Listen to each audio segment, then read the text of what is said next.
Hello guys, welcome back to our channel. पिछले वाले video में हमने अपना image formation by concave mirror complete कर लिया था। आज के इस वीडियो में हम करेंगे image formation by convex mirror. चलिए शुरू करते हैं आज की वीडियो। चलिए देखते हैं पहला केस क्या है हमारा। पहला केस है कि object anywhere at P. Object कहीं भी हो सकता है पोल पे। देखिए यहाँ पर हमारा ऑब्जेक्ट है, यहाँ से हमने क्या करा, इसे रिफ्लेक्ट बैक करा, यहाँ से मतलब एक रे पैरेलल निकाली, फिर ये रिफ्लेक्ट बैक हो गई। फिर हमने इसे एक्सटेंड करा कहाँ तक, सेंटर ऑफ कर्वेचर तक। फिर ये वाली जो रिफ्लेक्टेड रे थी इसे हमने कहाँ मीट करा, फोकस पे। इमेज का बनी ऐसी। तो हम क्या क्या लिखेंगे इसमें कि इमेज जो बनी हमारी कैसी बनी, वो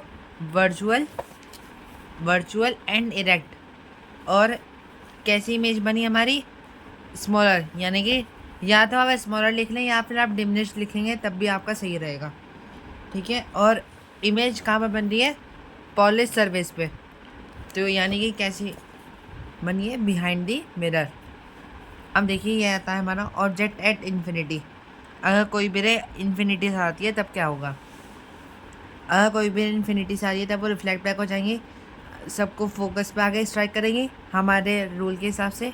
तो इमेज कैसे बनेगी, virtual and direct, pointed at focus, यानी कि आप इसमें लिख सकते हैं हाईली डिमिनिश्ड। ठीक है। अब देखिए इसमें और हाँ एक और आएगा कि पोजीशन उसकी कहाँ बनी है, behind the mirror. Sorry guys, मैं लिखना भूल गया यहाँ पर। अब देखिए अब आता है हमारा difference between real and virtual image. Real और वर्चुअल इमेज के बीच का हमें डिफरेंस बताना है। रियल इमेज वो होती है जिसे हम स्क्रीन पर ऑब्टेन कर सकते हैं, मतलब स्क्रीन पर वो हम ला सकते हैं उसे। वर्चुअल इमेज कैसी होती है कि हम उसे स्क्रीन पर ऑब्टेन नहीं कर सकते। जो रियल इमेज बनती है वो हमेशा इन्वर्टेड बनती है, मतलब उल्टी बनती है। और जो वर्चुअल इमेज बनती है वो हमेशा कैसी बनती है, सीधी बनती है, इरेक्ट बनती है। ठीक है ना। और इसमें आता है कि it is found by actual meeting of rays. जो ये रेज होती हैं, मतलब जब रेज एक्चुअल मीट करती हैं तब हमारी क्या बनती है, रियल एंड इन्वर्टेड इमेज। और ये खाली दिखाती हैं कि हम देखें ना कॉन्वेक्स मिरर में कि ये रेज खाली अपीयर टू मीट हो रही हैं फोकस पे। और अगर हम कहाँ देखें, बात करें अगर हम इसकी अपने रियल एंड इन्वर्टेड इमेज की, तो इमेज यहाँ पर बन रही है, देख रहे हैं ना आप, एक्चुअल मीट हो रहा है।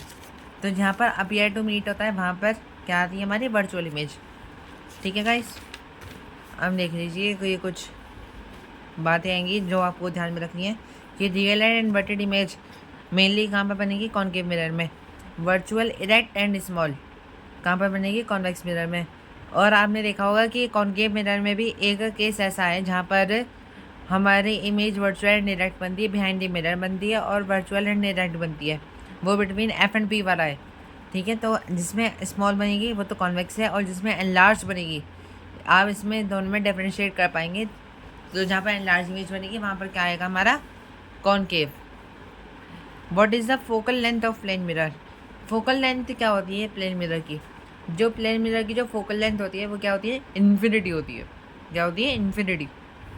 If a ray strikes normally on the plane mirror, what will be the angle of incidence and angle of refraction। अगर कोई रे नॉर्मल पे आके 90 डिग्री से स्ट्राइक करती है तो उसका एंगल ऑफ रिफ्लेक्शन क्या होगा, 0 होगा, क्योंकि हाँ ये रिफ्लेक्ट बैक हो जाएगी 0 डिग्री। अब आप देखिए ये कुछ हमारी टेबल आएंगी कॉनकेव मिरर के लिए। जैसे अगर इन्फिनिटी में है तो फिर पोजीशन ऑफ इमेज फोकस पे बनेगी, साइज पॉइंटेड होगा, नीचे रियल एंड इन्वर्टेड होगी। ये आप याद कर सकते हैं, आपकी एनसीईआरटी के वाली बुक में भी गिवन है, वरना आप अगर जाएंगे तो मैं आपको उसके पीडीएफ का लिंक दे दूँगा नीचे डिस्क्रिप्शन में। ये देखिए ये भी वही है। अब देखते हैं अब अपना क्या है, इसमें ले रखा है कि focal length of a concave mirror is 15 centimetre. जो कॉनकेव मिरर की जो फोकल लेंथ है वो क्या है, 15 सेंटीमीटर है। तो where should be object kept. हम ऑब्जेक्ट को कहाँ पर रखें जिससे कि जो हमारी इमेज हो वो सेम साइज़ की बने और जो इमेज है वो वर्चुअल एंड डायरेक्ट बने।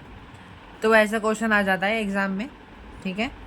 तो उसमें हम लिख देंगे कि ऑब्जेक्ट 30 सेंटीमीटर पे प्लेस होना चाहिए, क्योंकि सेंटर ऑफ कर्वेचर में यानी कि R is equals to 2F and object should be kept between 0 to 15 centimetre. 0 से अगर हम 15 सेंटीमीटर के बीच में अगर रखेंगे तो हमारी इमेज क्या बनेगी, वर्चुअल एंड इरेक्ट। अब देखिए अगला क्या है कि यूजेस ऑफ कॉनकेव मिरर, कि कॉनकेव मिरर कहाँ कहाँ पर यूज़ होता है। तो आपने देखा होगा कि जो हेडलाइट्स होती हैं हमारी गाड़ियों की, वो कैसे बनती है, कॉनकेव मिरर से। Search light as shaving mirror, search light हो गई, शेविंग मिरर हो गया, by dentist and specialist. And जो वो होता है ईयर के लिए होता है कुछ, ठीक है। Solar panels and solar cooker, इनमें क्या होता है, हमारे कॉनकेव मिरर यूज़ होते हैं।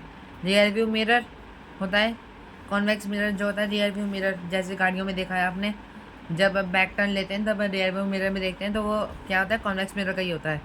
रिफ्लेक्टर्स इन स्ट्रीट लाइट, ठीक है ना। तो ये कुछ एग्जाम्पल लेंगे, एग्जाम में आ जाता है कि give 2 examples of concave mirror, convex mirror, तब आप वहाँ पर ये लिख के आएंगे, ठीक है ना।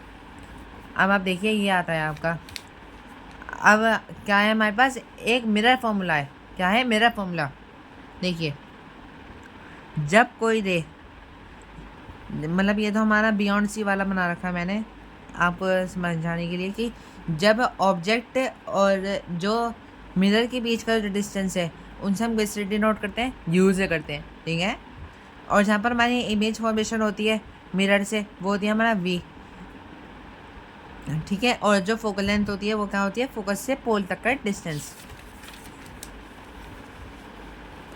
अब हमने मैथ में क्लास 9th में चैप्टर नंबर 3 में कार्टेशियन प्लेन पढ़ा था, कोऑर्डिनेट ज्योमेट्री। तो उसमें पढ़ा था कि एक्स के इधर, वाई के इधर प्लस प्लस माइनस माइनस, ठीक है ना। तो वही हम रूल यहाँ पर अप्लाई करेंगे। कॉनकेव मिरर का अगर देखें हम तो यू कैसा है, नेगेटिव रहेगा, क्योंकि जो ऑब्जेक्ट है वो इधर बनता है, इधर क्या है सब नेगेटिव। जो हमारी इमेज फॉर्मेशन होती है वो नीचे को हो रही है, तो नीचे सब नेगेटिव। फोकल लेंथ क्या होगी, नीचे को होगी, तो फिर ये भी हमें क्या होगी, नेगेटिव। कॉन्वेक्स मिरर में इसका उल्टा है, यू तो हमेशा ही दोनों के लिए नेगेटिव रहेगा। ये बात आप ध्यान रखें कि कॉनकेव और कॉन्वेक्स मिरर के लिए जो यू होगा वो नेगेटिव रहेगा, और जो वी होगा हमारा कॉनकेव के लिए तो नेगेटिव होगा, और हमारा कॉन्वेक्स के लिए क्या होगा, पॉजिटिव होगा। और जो हमारी फोकल लेंथ होगी कॉनकेव मिरर के लिए वो नेगेटिव रहेगी हमेशा, और जो कॉन्वेक्स मिरर के लिए जो फोकल लेंथ होगी ये हमेशा प्लस में रहेगी। अब हमारे पास मेरा फॉर्मूला आता है कि 1/f = 1/v + 1/u। ये क्या होता है हमारा मिरर फार्मूला, और ये मैग्नीफिकेशन का फॉर्मूला है हमारा, जहाँ पर कि जो एच आई है वो हाइट ऑफ द इमेज है, कि मतलब इमेज कितनी हाइट की है, और object height of object they देंगे। फिर आपसे पूछ लेंगे कि वी क्या है, जैसे तो अगर जो हमारा वी है वो हमारा पॉजिटिव आता है तो वर्चुअल एंड डायरेक्ट बनेगी इमेज, और अगर वी नेगेटिव में आता है तब हमारी क्या बनेगी, रियल एंड एम्बेडेड। तो ये कुछ साइन कन्वेंशंस थे किसके लिए, हमारे कॉनकेव मिरर के लिए और कॉन्वेक्स मिरर के लिए। आई होप गाइस आपको वीडियो समझ में आई होगी। अगर आपको वीडियो पसंद आई है तो उसे लाइक शेयर सब्सक्राइब जरूर करें, और ऐसी मोर इंटरेस्टिंग कंटेंट के लिए हमारे चैनल को सब्सक्राइब करना ना भूलें। और अगली बार गाइस हम इसके कुछ नुमाइकल्स करेंगे, ठीक है। तब तक के लिए लव यू ऑल।